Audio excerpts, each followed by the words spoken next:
hundreds of musicians, offstage brass, a choir singing of resurrection. Gustav Mahler believed a symphony should contain the whole world. Critics called it too much. He died in 1911, barely recognized as a composer. Decades later, Leonard Bernstein proved them all wrong. So how good was Mahler, really? That answer begins not on a grand stage, but in a small bohemian town where a boy first learned to listen. The market square in Jihlava throbbed with life, vendors shouting, the clang of wagon wheels, the swirl of folk bands playing Czech dances on battered clarinets and trumpets.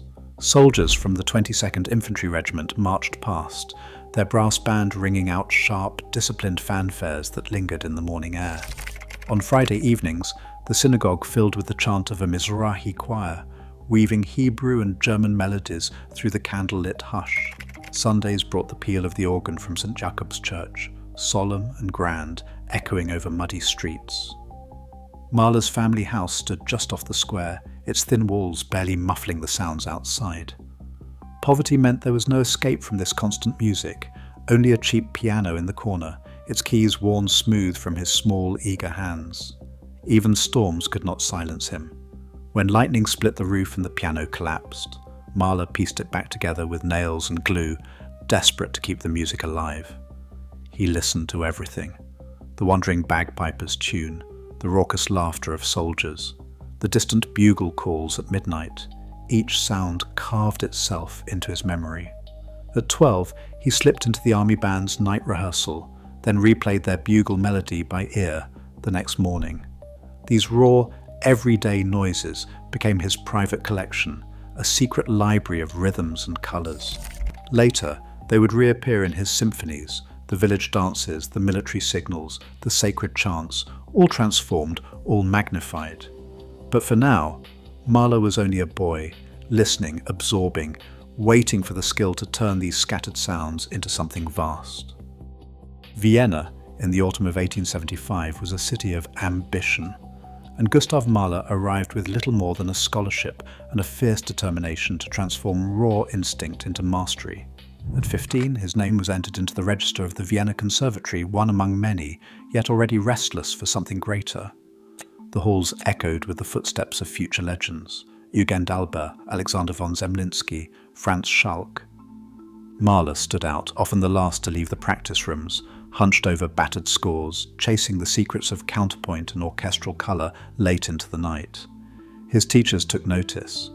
Julius Epstein, the piano professor, demanded discipline and clarity, while Joseph Helmersberger, master of theory, pushed students to dissect every phrase. Mahler absorbed it all. In classroom minutes, he was described as a student whose ear could isolate every timbre as if it were a living creature. He practiced until his fingers ached, driven by a hunger that went beyond notes and technique, a need to find the architecture beneath the chaos he had heard in Bohemia. Exam records from June 1878 show Mahler presenting a piano concerto movement and a five-voice a cappella chorale. The jury praised his mastery of orchestral colour, but warned of excessive emotional intensity. Even then, Mahler's work shimmered on the edge of the conventional, hinting at the vastness to come.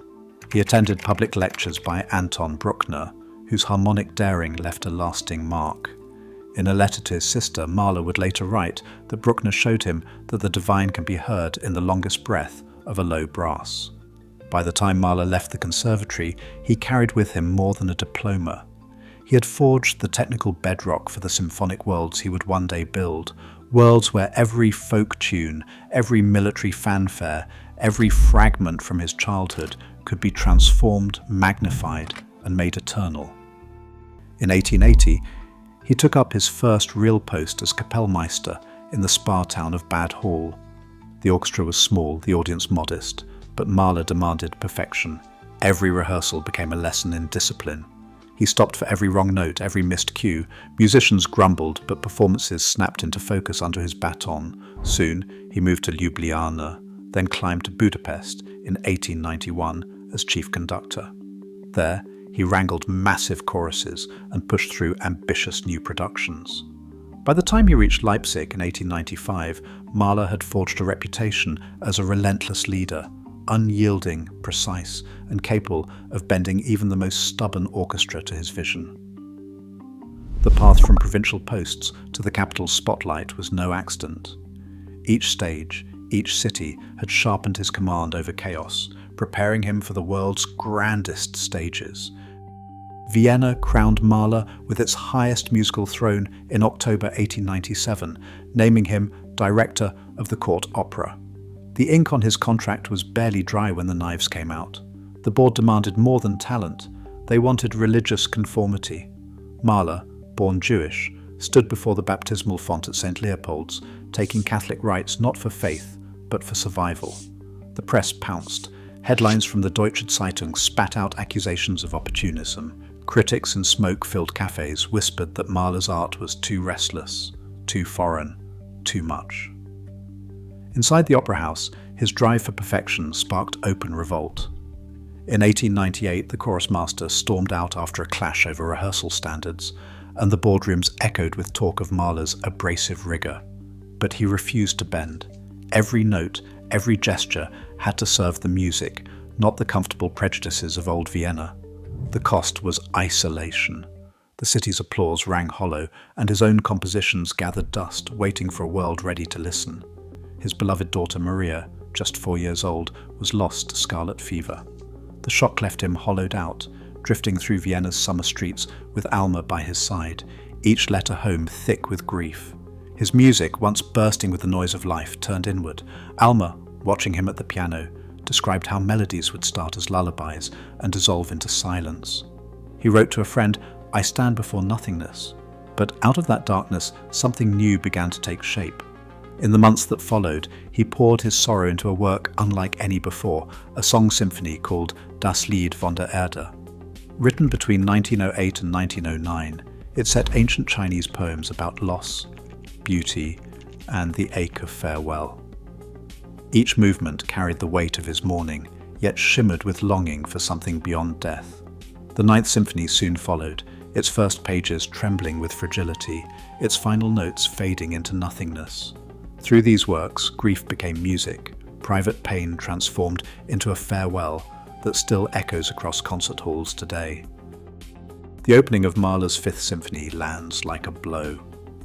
A solitary trumpet intones a funeral march, rigid, almost military, the rhythm falling in heavy, measured steps. The orchestra answers in dark waves, brass and strings swirling together in a sound both massive and unyielding.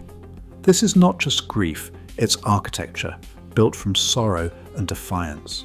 Mahler, always the architect of extremes, doesn't let the weight settle for long. Within the same symphony, he draws the listener into the adagietto, a movement that feels as if time itself has slowed. Here, the orchestra shrinks to a chamber ensemble. Harp and strings whisper a melody so tender, it barely rises above a breath. There are no words, but the music speaks of longing and fragile hope. Composed in 1901 and premiered in 1904, the Fifth's design is a study in contrasts. Monumental marches give way to passages of intimate vulnerability. The adagietto, later made famous by its use in Visconti's film Death in Venice, became a cultural touchstone. Its gentle lyricism is recognized even by those who have never heard the whole symphony. Mahler's mastery lies in this ability to balance the colossal with the personal. One moment the orchestra thunders with the force of fate, the next it sighs like a secret shared in the dark. In the Fifth, Mahler proves that a symphony can hold both the weight of the world and the hush of a single heartbeat. Thunder shakes the hall as Mahler's Resurrection Symphony surges toward its finale. At measure 375, brass instruments answer from beyond the stage. Distant trumpets and horns hidden from sight call out through the darkness. The effect is overwhelming. Mahler's score demands not just an orchestra, but an army, offstage musicians, a massive choir, organ, soloists, and a percussion battery that rattles the soul. The sound doesn't just fill the room, it seems to open the roof and summon something infinite. When the choir enters, singing of life renewed, the music roars with a force that feels like the world itself rising from silence. This was Mahler's answer to doubt. Critics called his ambition excessive, his vision too grand, but he refused to shrink. The Resurrection Symphony, completed in 1894, stands as proof, a work built to outlive skepticism, to break through the limits of tradition. For decades, his music waited in the shadows, admired by a few, ignored by many. Then, in the 1960s, Leonard Bernstein took up the cause. His recordings with the New York Philharmonic brought Mahler's symphonies to a new generation, igniting a revival that swept across concert halls from Vienna to Los Angeles. Bernstein's passion turned the Resurrection into a rite of passage for orchestras and listeners alike. Today, that final chorus, "The World Reborn in Music," rings out as Mahler's ultimate triumph. His vision, once doubted, now commands the stage, echoing far beyond his own lifetime. In concert halls worldwide, Mahler's symphonies still ignite debate and devotion. His visions stretch the limits of music and the human spirit. As orchestras rediscover his work each season, one truth endures. Greatness isn't measured by acceptance, but by the worlds an artist dares to imagine. What world do you hear?